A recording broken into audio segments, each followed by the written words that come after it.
now I am honored to bring to stage the founder and managing partner of Lead Edge Capital, Mitchell Green.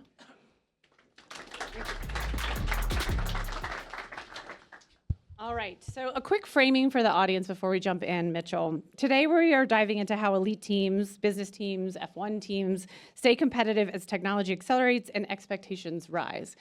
And I'm going to brag about you just for a quick second also. For those of you who don't know Mitchell, he is a former nationally ranked ski racer and a competitive driver of Ferrari, Challenger cars. Nailed it.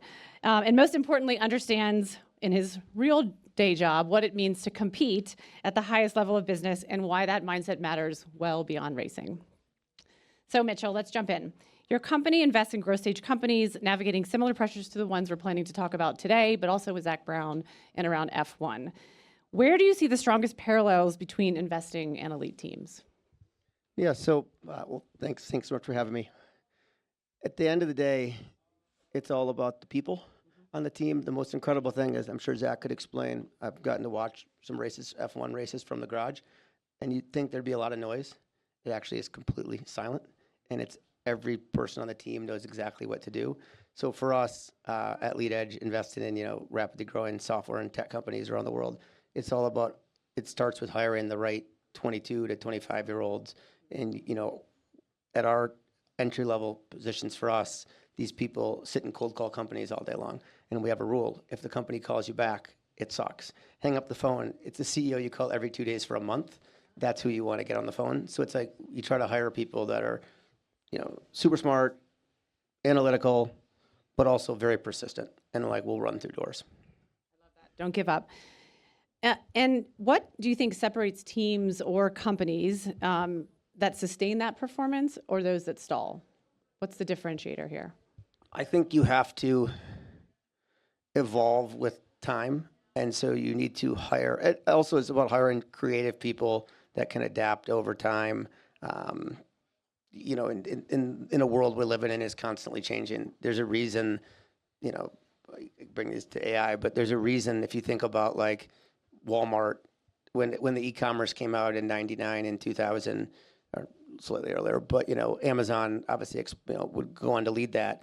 But there's a reason that Walmart is the second largest e-commerce company in the world, and companies like Sears and Kmart in the United States disappeared because they didn't innovate. You have to be willing to try to disrupt yourself, and a lot of companies are not able to do that. As one of my very successful LPs, who's a big CEO, said, the big company that can figure out how to run like it's a small company will end up being the largest company in the world. Yeah, I love that. Very relevant for this audience.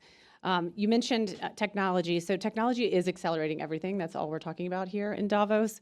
But from your opinion and where you sit, where does it help? And where does it actually create risks that teams, and you can go F1 teams or you can go business teams, need to be aware of? Yeah, so I think technology, let's step back and everybody's talking about AI, what's it going to do, AI. I thought last year was maybe the hype of it. It's only gotten bigger. Let's not forget, if we were sitting here in 99 or 2000, the word social media would not have existed. And today there's $3 trillion of value in social media companies. And so we think AI is going to completely change the world, but people tend to overestimate technological change in the near term, but underestimate it in the long term. And so I think it's companies that are willing to adapt, try new things, and also you need to have a culture of willingness to take risks, and you have to have a culture of being willing to fail.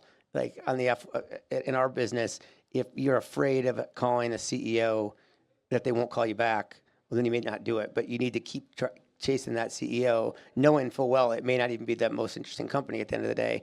But eventually you might find that really interesting company. So in F1, right, where the difference between first place and last place is fractions of a second, you have to be willing to take.